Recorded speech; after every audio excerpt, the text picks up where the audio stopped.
siempre le digo maestro Monsalve, pero viendo la cabecera, maestro Ernesto. Bueno, igualmente, bienvenido, buenas tardes. Buenas tardes, Cristina. Ernesto Monsalve, vamos a hablar hoy del origen, de la procedencia de la marsellesa. Pero no te adelantes, no adelantes los acontecimientos. Efectivamente, vamos a escuchar a Leonard Bernstein dirigiendo una obra, tú la has dicho cuál es, que no necesita presentación. Vamos a escucharla directamente. Escuchemos.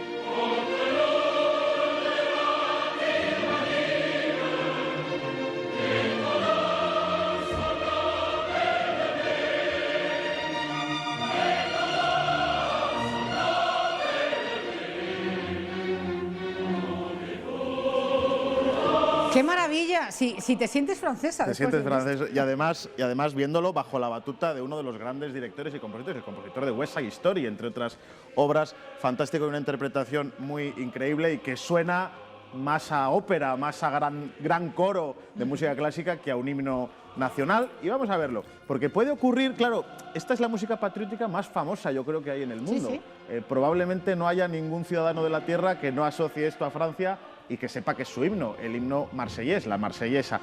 Y entonces puede ocurrir que alguien que quiera conocer la historia, la vida, la trayectoria de esta pieza musical, pues vaya a la fuente para conocer de dónde viene, a dónde va. Estas curiosidades. Y entonces lo lógico es que pueda ocurrir lo siguiente que vamos a ver, que se meta en la página web de la República Francesa, del Eliseo, l'Elysée.fr, y vaya pues hasta el departamento de presidencia, a los símbolos, y una vez en los símbolos, pues lógicamente clique en l'hymne national, el himno nacional, como vamos a ver ahora, y encuentre, bueno, pues la información a propósito del himno, de la marsellesa, de Guyet de Lisle, que es la persona que, según esta web, dice así en francés, lo hemos traducido, nos lo lees tú, Cristina. Venga, vamos a ello.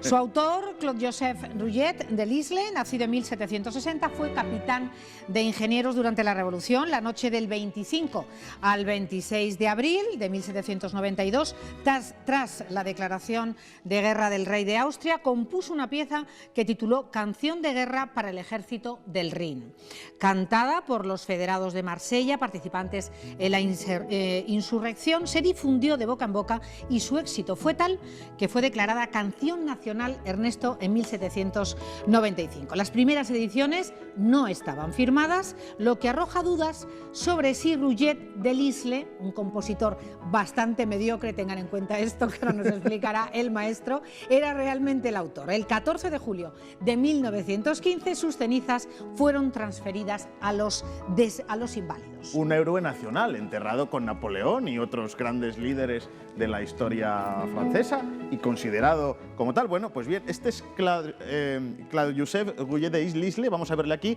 en una litografía, en una alegoría en la que está presentando el himno a los padres, a los próceres de la revolución de la Francia de entonces. Es de 1792 y aquí vamos a ver ahora la partitura impresa. No sé si nuestros espectadores ven arriba a lápiz Guyet de Lisle, dice canción de los marselleses, cantada en el emplazamiento de la Bastilla, el himno como lo conocemos. Este manuscrito es de la Biblioteca Nacional de Francia y bueno, la música, el texto, ha dado pie a muchas interpretaciones, a muchas, precisamente por este dato, lo de que era un compositor mediocre, a que muchos musicólogos investigaran de dónde viene esta música. Y uno de los orígenes que muchos académicos han dicho que puede ser es el concierto para piano y orquesta número 25 de Wolfgang Amadeus Mozart, que suena de tu amado Mozart, que suena como vamos a escuchar ahora.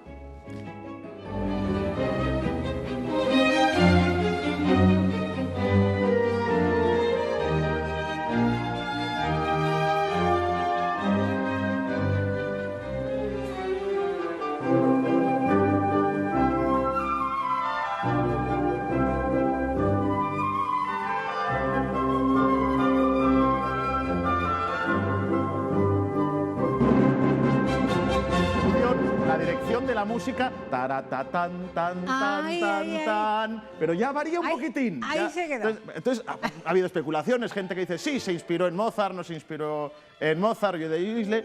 En todo caso, bueno, pues esta música suena así, pero claro, a Mozart le ha surgido en el mundo académico otra vez un competidor italiano, como le pasara con otro célebre que ahora no vamos a hablar, que es Giovanni Battista Viotti, que es un compositor italiano nacido en el norte de Italia, un año mayor que Mozart, nació en 1755 y que fue uno de los más importantes y grandes compositores y sobre todo violinistas de Europa. Hoy en día no es muy conocido, pero dejó músicas como esta que vamos a escuchar.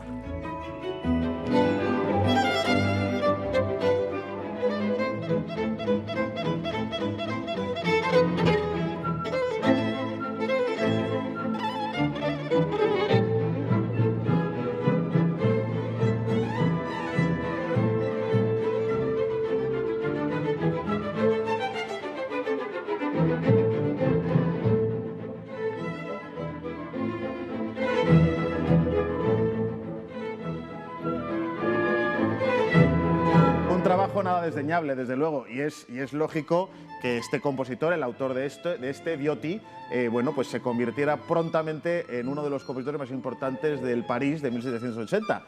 María Antonieta de Francia y Luis XVI, quienes después serían guillotinados en la Revolución Francesa, le contrataron como uno de sus solistas y ahí se dedicó a componer pues, músicas muy importantes, muy célebres, a ambientar, en definitiva, pues los momentos de ocio de la corte, porque en esa época no tenían iPad, no Claro, tenían ni televisión, ni equipo nada, de música y tenían orquestas y músicos que les tocaban música.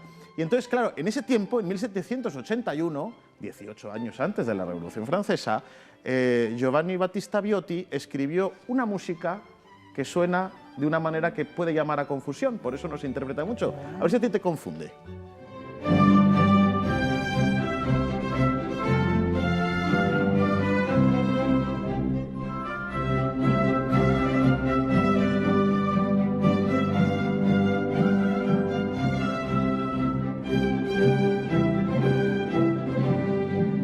Ernesto, se me han caído hasta las gafas, de lo nerviosa que me he puesto.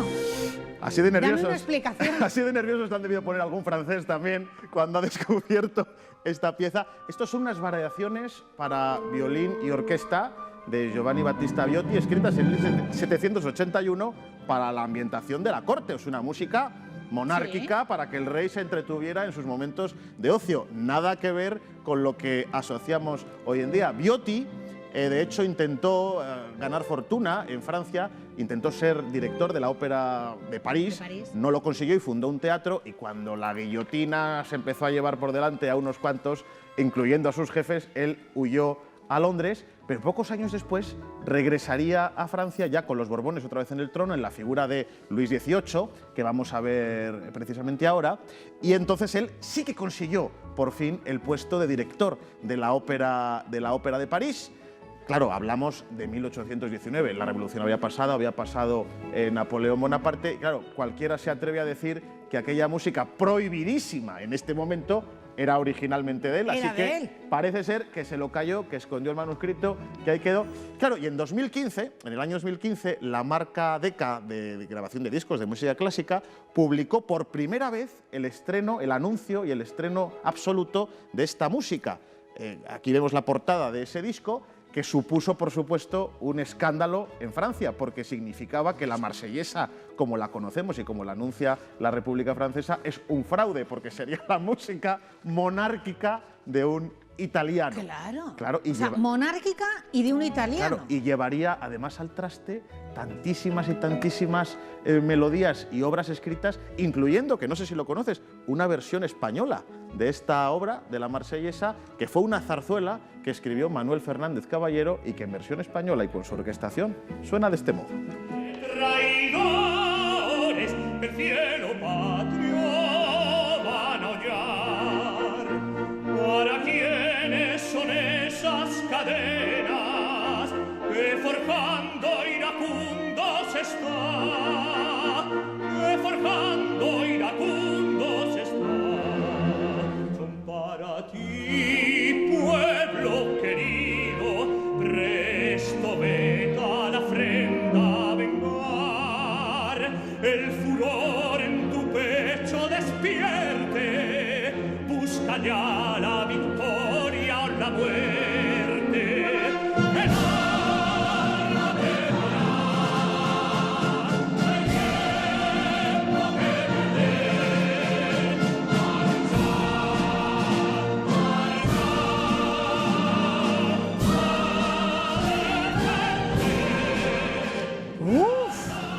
¡Qué grandiosidad! Se te ponen los pelos de Sí, punta. sí. Esto es una versión, de hecho termina muy españolamente. Es una versión de la zarzuela que cuenta esas peripecias de Lisle, que no se nos olvide, está considerado un héroe de Francia enterrado en los Murió inválidos. y él pensando Claro. que le agradecían esa gran composición. Desde luego, No. si la plagió, que lo dirá la justicia, esto está ahora en manos de la justicia, si la plagió, claro, el problema es que habrá que barrerle de la historia y quizás sacarle de los inválidos, porque ya no es un héroe ni nada del estilo, sino una persona que se ¿Y aprovechó. pondrán a Viotti? No lo sé a quién pondrán, porque claro, es una situación muy complicada. En O todo sea, que ahora caso, se está dirimiendo los juzgados. se está dirimiendo, porque el manuscrito original, el supuesto de... Si se descubre que el manuscrito de 1781 es de Viotti, verdaderamente no hay duda de que es un plagio, porque Bueno, se da absoluto. cuenta todo el mundo. Pero claro, el manuscrito está sub iudice, está en un proceso judicial entre Italia y Francia, y si eso se produce, pues habrá que ver, y por tanto no podemos acceder a él, así Claro. que nos dirá el tiempo. Lo dirá el tiempo, lo contaremos aquí, a ver, esperemos que sea pronto, Ernesto, y a lo mejor lo podrían reclamar hasta los italianos. Pues probablemente lo podrían reclamar. ¡Ay, la marsellesa que ahora va a ser italiana! Bueno, increíble, y además una composición para divertir y entretener a la monarquía. A la monarquía, todo lo contrario a lo que nos Todo imaginamos. lo contrario al origen de esa marsellesa. Sin duda, una gran creación. Gracias, Ernesto. Una Un placer. suerte tenerte los viernes.